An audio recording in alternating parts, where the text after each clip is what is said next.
Emmanuel Macron s'est enfin exprimé sur fond de désunion apparente de l'opposition. Le président a-t-il marqué un virage dans l'affaire Benalla? A-t-il éteint l'incendie? Il s'est exprimé à la surprise générale devant sa majorité et dit tout assumer. L'opposition ne semble pas convaincue. Qu'ils viennent me chercher, a lancé le chef de l'État, la phrase qui jette le trouble. Que faut-il comprendre? Arrogance? Transparence? Faut-il parler devant la commission à l'heure où l'opposition semble désunie devant la motion de censure? Et puis Alexandre Benalla peaufine sa défense. Il ne lâche rien et n'exclut pas de parler lui aussi. Selon son avocat, son axe de défense surprend-il? En tout cas, il s'estime légitime. On parlera de tous ces sujets avec mes deux invités. Laurent Saint-Martin, député La République En Marche du Val-de-Marne. Bonjour. Bonjour. Et puis Damien Abad, député de l'Ain, vice-président du groupe LR à l'Assemblée nationale. Alors messieurs, tout le monde l'attendait, une prise de parole d'Emmanuel Macron, on l'attendait depuis longtemps, c'est fait, mais a-t-il marqué un virage dans l'affaire Benalla? A-t-il réussi à éteindre l'incendie sur un ton grave, mais aussi avec de l'humour? Parfois, il s'est exprimé à la surprise générale devant sa majorité. On écoute. Ce qui s'est passé le 1er mai est grave, sérieux, et a été pour moi une déception, une trahison. Mais à aucun moment, ceux qui dirigent mon cabinet, et au premier chef, mon directeur de cabinet, n'ont caché cette affaire. À aucun moment, ils n'ont considéré que ce collaborateur, quand bien même ça n'était pas dans le cadre de ses fonctions à l'Élysée, n'avait pas fait quelque chose de grave, ils l'ont sanctionné tout de suite. À aucun moment, ils n'ont exercé quelque pression pour que cette affaire soit dissimulée à l'extérieur ou ne donne pas lieu à tout ce qui devait être donné. Voilà, il s'est dit déçu, trahi, le ton grave, et Emmanuel Macron insiste, le seul responsable, c'est moi.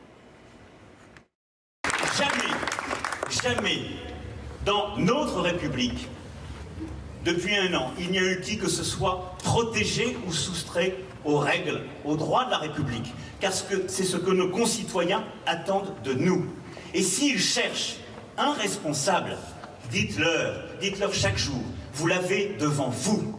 Le seul responsable de cette affaire, c'est moi, et moi seul. En tout cas, l'opposition ne semble pas convaincue. On en parlera sur ce plateau. On écoute avant tout Ugo Bernalici, député de la France Insoumise. Il assume tout, c'est-à-dire qu'il est responsable, etc. Et il vient s'expliquer devant la représentation nationale, puisqu'il a dit « je n'ai de rendre compte qu'aux Français ». Ça tombe bien, nous sommes les représentants du peuple français, que ce soit au Sénat, surtout à l'Assemblée nationale, avec le suffrage direct qui nous fait que nous sommes les représentants de la nation et du peuple. Qui viennent devant nous, qui l'assument. Alors, la Constitution ne l'oblige pas à venir. S'il veut, il peut refuser. Mais rien ne l'empêche de venir se présenter devant nous et devant s'expliquer. Et du coup, il faut qu'il l'assume politiquement derrière.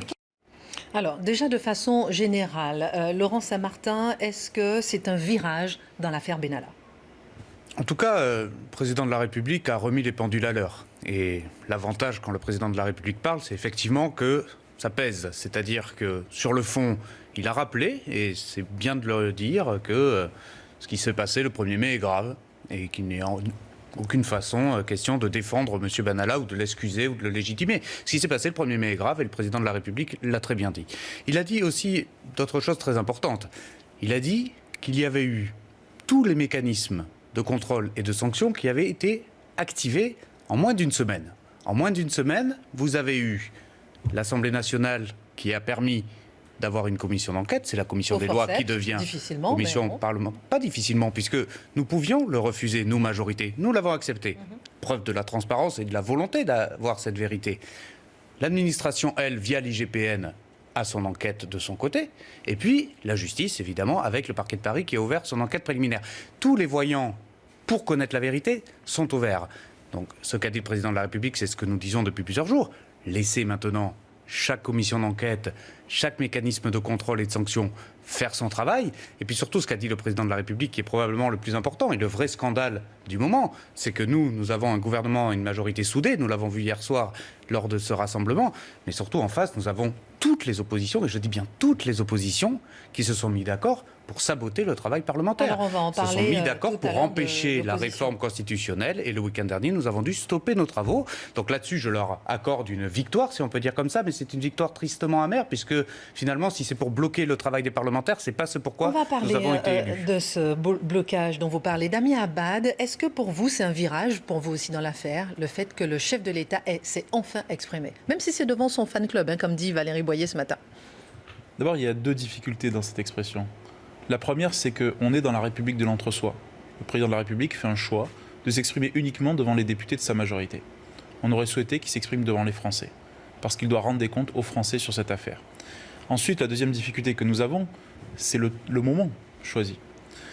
Il dit « j'assume », mais assumer après coup, c'est tellement facile.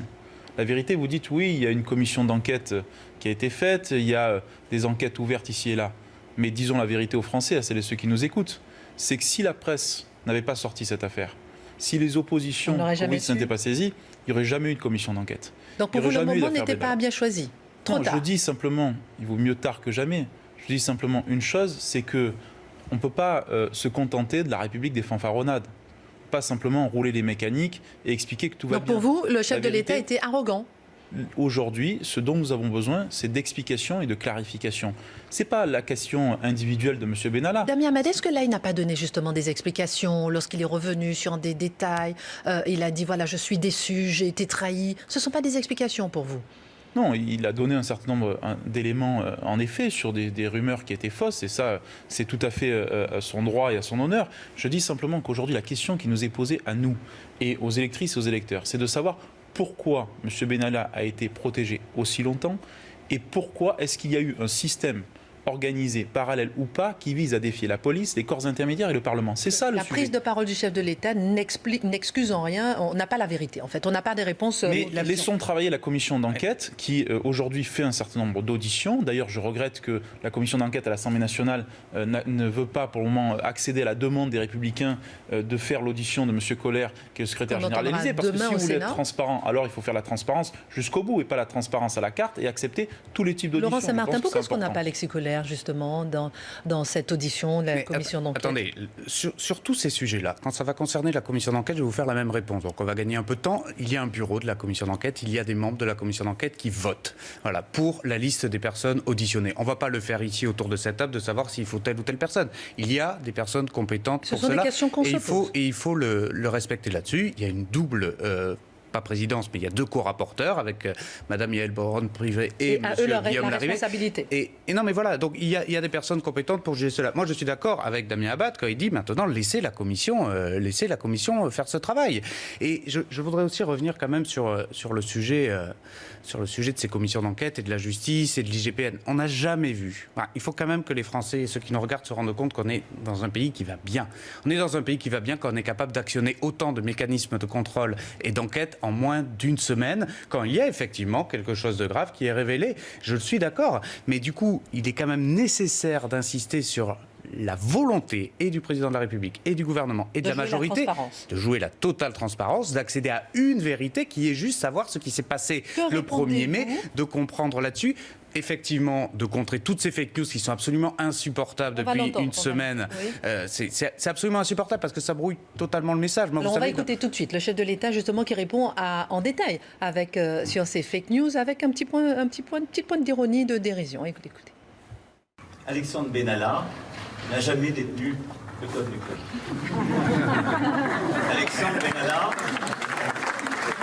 n'a jamais occupé un 300 mètres carrés à l'Alma. Alexandre Benalla n'a jamais gagné 10 000 euros. Alexandre Benalla, lui non plus, n'a jamais été mon amant. Alexandre Benalla, quoique bagagiste d'un jour, n'a jamais eu ses fonctions dans la durée.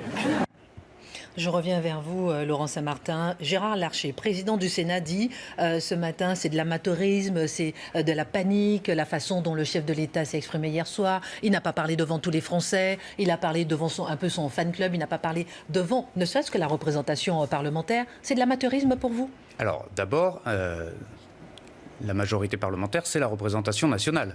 Je rappelle que nous sommes députés et que Mais pas donc devant nous tous les députés. C'est pas toute la représentation nationale. Tout Pas toute la simplement, représentation monsieur. nationale. Mais monsieur Abad, vous savez très bien. Enfin, je Vous crois, savez bien. je crois que vous tenez comme moi la séparation du pouvoir et que le président de la République n'a pas à venir devant l'hémicycle répondre d'accord aux là-dessus. députés. On est d'accord là-dessus. Donc effectivement, il vient à une session de réunion des députés de la majorité pour venir donner sa Mais version il des doit rendre faits. des comptes devant les C'est- Français, c'est ça la différence. Mais il le fera entrevoulu. Il le fera. Il le fera entrevoulu. quand ? Mais il le fera probablement quand nous aurons eu toutes les conclusions des 3 commissions d'enquête. Ça sera que le je bon vous ai moment, citées. selon vous, Mais Damien Abad ? rendez-vous compte juste là-dessus, parce qu'on ne peut Dites-moi. pas dire tout et son contraire. Je comprends qu'on soit dans l'opposition politicienne, ça fait partie du jeu. Mais on ne peut pas à la fois dire au président de la République, on veut l'entendre, on veut qu'il se prononce devant tous les Français. S'il le faisait, alors qu'il n'y avait pas les conclusions d'une moindre commission d'enquête, on dirait qu'il vient faire pression sur la justice, qu'il vient faire pression sur le Parlement, qu'il vient faire pression sur IGPN. Donc à un moment, il faut être cohérent. Le président de la République s'exprime devant les députés de la majorité, rien que de très normal par rapport à tout cela. Évidemment, c'est répercuté dans la presse, c'est tout à fait normal aussi.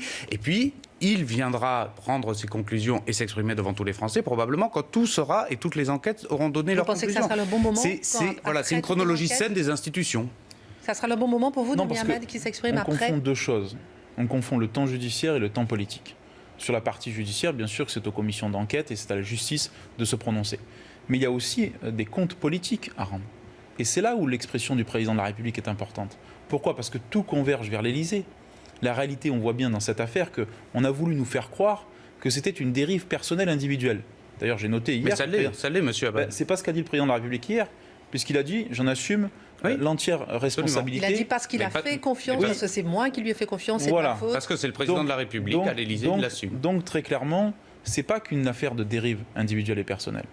Il y a derrière la question qui est posée, c'est quelle est la vision du président de la République de la France. On voit bien aujourd'hui qu'il veut museler le Parlement. On voit bien qu'il y a une volonté de mettre fin aux corps intermédiaires. On voit bien qu'il y a une volonté d'avoir un pouvoir jupitérien, d'exercer tout seul la responsabilité politique dans un pays aussi complexe que la France. Et ce que nous disons, nous, c'est qu'au-delà de l'affaire Benalla, c'est que ce que ça révèle, c'est-à-dire un pouvoir personnel auto-centré sur une seule personne. Nous pensons au contraire que pour pouvoir réformer en profondeur la France, il faut pouvoir s'appuyer sur un Parlement fort, sur des institutions solides, il faut pouvoir aussi s'appuyer sur la diversité des opinions. Est-ce que le Parlement n'a pas prouvé qu'il est fort en tout cas, dans cette occasion, dans cette affaire-là, il a démontré qu'il était un contre-pouvoir utile et nécessaire et indispensable quand il y avait des dérives. Et je pense que ça le rappelle à un moment où on décide... Alors pourquoi bloquer ces travaux ? Je ne vous ai pas coupé, donc je pense qu'il faut qu'on fasse la même chose. Donc je crois que sur la réforme constitutionnelle, qui nous prouve qui pour la première fois serait un affaiblissement des pouvoirs du Parlement sur la Ve République. Jamais une réforme constitutionnelle dans la Ve République n'a pour visée d'affaiblir les pouvoirs du Parlement. Et que donc il y a un enjeu là fort, et on dit au moins cette chose, c'est que j'espère que cette affaire Benalla, on en tire au moins une conclusion, c'est qu'arrêtons avec une réforme constitutionnelle qui met le Parlement par terre. Parce qu'on a bien besoin de ces contre-pouvoirs, et on le voit aujourd'hui. Parce que vous avez vous-même validé la commission d'enquête, ce qui veut dire très clairement que la commission d'enquête, elle est issue des pouvoirs du Parlement et que donc il faut laisser le Parlement exercer ses On a l'impression qu'il n'y aurait pas ce projet sur la révision constitutionnelle, qu'on n'en serait pas là. On a l'impression que c'est vraiment ça qui a fait le grain. Mais évidemment, mais Damien Abad vient de démontrer précisément ce que j'avais dit un petit peu plus tôt. C'est-à-dire qu'on utilise cette affaire Benalla, elle a bon dos, c'est un bon os à ronger, pour venir bloquer les travaux du Parlement qui sont la révision constitutionnelle. Est-ce que ça fait pas partie aussi du rôle du Parlement ? Non, mais souvent je vous entends dire ça, Laurent Saint-Martin. Est-ce que ça fait pas partie aussi du rôle du Parlement d'avoir des commissions d'enquête? Mais bien sûr, bien sûr. C'est le rôle du Parlement d'avoir un contre-pouvoir, d'être contrôler l'exécutif. Non, le groupe En Marche l'a refusé au départ. Et vous le savez très bien. Il y a eu des débats chez vous. Et la réponse au départ était non. Et vous l'avez accepté dans des conditions absolument inadmissibles. D'abord, dans une salle où la moitié des députés ne peuvent pas rentrer. Ensuite, en refusant des auditions. La preuve, l'audition d'Alexis Kohler est refusée aujourd'hui par la présidente alors qu'elle est demandée par le co-rapporteur Guillaume Larrivé. Donc la vérité, c'est que vous l'avez accepté, forcé et contraint, et pas par un volontarisme politique et pas au nom de la transparence. Vous voyez que vous êtes dans la pure opposition stérile politicienne. Quand on n'est pas d'accord avec vous, c'est pas de la politique politicienne. C'est juste accepter la différence. Non, mais ce qui est assez formidable, mais ça m'est égal, c'est juste pas très moderne comme façon de faire de la politique. Mais je pense qu'il n'y a pas de leçon à recevoir du nouveau monde qui fait des pratiques du 19e siècle. Nous aurions totalement pu refuser cette commission d'enquête, nous l'avons acceptée. C'est ce que vous avez fait au départ. Franchement, si le vrai débat, c'est le nombre de sièges dans la salle de la commission des lois, c'est un peu faible comme argument. Reconnaissez qu'au départ, vous avez refusé cette commission d'enquête. Si vous me le permettez, je veux quand même revenir sur ce que vous avez dit sur la réforme constitutionnelle. Parce qu'en fait, le vrai enjeu, il est là. Voilà. Le vrai enjeu, c'est qu'il y a une réforme constitutionnelle qui prévoit la suppression d'un tiers du nombre de députés. Ça, c'est vrai, c'est ce que nous prévoyons. C'est pas la réforme constitutionnelle. Oui, c'est la réforme organique, sauf que vous savez très bien. Vous savez, oui, mais vous savez, c'est vous-même qui avez apporté le débat dans l'hémicycle. D'abord et ensuite. Il y a une volonté, je termine là-dessus, il y a une volonté de saboter cette réforme. Alors oui, c'est vrai, il y a 3 textes, la réforme constitutionnelle, organique et ordinaire. Mais ce qui compte... On n'aurait pas pu continuer la réforme attendez. avec ce sujet. On n'aurait pas pu. Bien sûr que si. De l'arrêter. Bien sûr que si. Il ne faut pas confondre deux choses. Il ne faut pas confondre ce qui relève effectivement d'une affaire importante, d'un sujet qui doit être traité par des enquêtes, et ça c'est fait, et du travail parlementaire. Je suis désolé, moi j'ai été élu pour travailler au Parlement. Donc quand je vais dans l'hémicycle... aussi que d'être dans la commission d'enquête. Mais faisons-le. Mais rien n'empêche de le faire en parallèle. Rien n'empêche de le faire en parallèle. Alors pourquoi plus de 300 rappels au règlement entre jeudi et dimanche midi? Justement, attendez, pourquoi expliquez-moi. Est-ce que c'est un comportement responsable quand on est député de l'opposition de faire 300 rappels au règlement entre jeudi midi et dimanche midi pour précisément empêcher les débats d'avoir lieu sur la réforme constitutionnelle? Je crois que personne n'est dupe, c'est absolument pas nouveau et je le déplore. C'est juste la crainte de perdre son siège parce qu'on va effectivement diminuer le nombre de députés. C'était une promesse de campagne et on ira au bout. Ça sera juste décalé au mois de septembre. Et effectivement, quand il y a des députés qui ont peur de leur propre siège, eh ben, ils utilisent l'affaire Benalla pour bloquer la réforme. Voilà ce que c'est la démagogie et le populisme et vous le prendrez en boomerang, vous verrez. Alors là, cela en termes de leçons sur la démagogie et le populisme, je vous dis vous êtes simplement, bien placé. attendez, je vais vous expliquer plusieurs choses. D'abord, la première, c'est que s'il n'y avait pas eu ces rappels au règlement, il n'y aurait pas de commission d'enquête. Parce que justement, vous ne l'avez pas accepté au début. Et c'est pour cela qu'il y a eu plusieurs rappels au règlement. 300 rappels au règlement. Attendez, est-ce que je vous ai coupé, Laurent Saint-Martin? Oui. On n'est pas ici dans un débat en marche, on est sur un plateau télévision. Donc la confrontation et le débat d'idées, on a le droit encore de le faire. Donc je dis simplement ceci. Un, il y a eu des rappels au règlement parce que vous avez refusé la commission d'enquête. Deuxièmement, il y a eu des rappels au règlement parce que ni le ministre de l'Intérieur n'est venu, ni le Premier ministre qui est venu s'expliquer, il a préféré aller au Tour de France que venir dans l'hémicycle, ni le ministre des Relations avec le Parlement qui a préféré être à la buvette plutôt qu'être dans l'hémicycle. Voilà la raison d'être de ces rappels au règlement. Sans ces rappels au règlement, M. Laurent Saint-Martin, il n'y aurait jamais eu de commission d'enquête.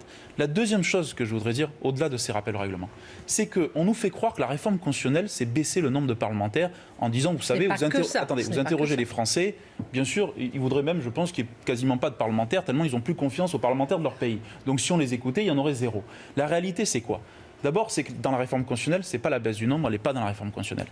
Deuxièmement, nous, on a dit on est favorable à la baisse du nombre de parlementaires. Donc, ne ferez pas le match de dire le nouveau monde, c'est baisser le nombre de parlementaires. C'est pas ce que j'ai entendu pendant les débats. Face à l'ancien monde qui veut maintenir le nombre de parlementaires. Ce que nous disons simplement, et c'est un sujet important, c'est que la conjonction de la proportionnelle et de la baisse du nombre de parlementaires va entraîner quoi?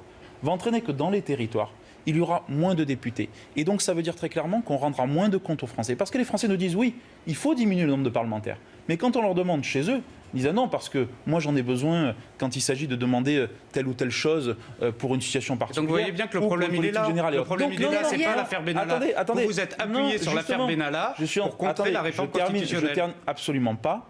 On dit simplement qu'on n'acceptera pas une réforme constitutionnelle qui affaiblit les pouvoirs du Parlement. Donc, J'ai bien compris que vous étiez contre cette réforme. Pas qui baisse le nombre de parlementaires, qui affaiblit les pouvoirs du Parlement. Parce que quand on touche au droit d'amendement, et je termine juste là-dessus, parce que c'est important, je veux simplement dire cela, c'est que travailler au Parlement, oui. Travailler, c'est pas être béni, oui, oui.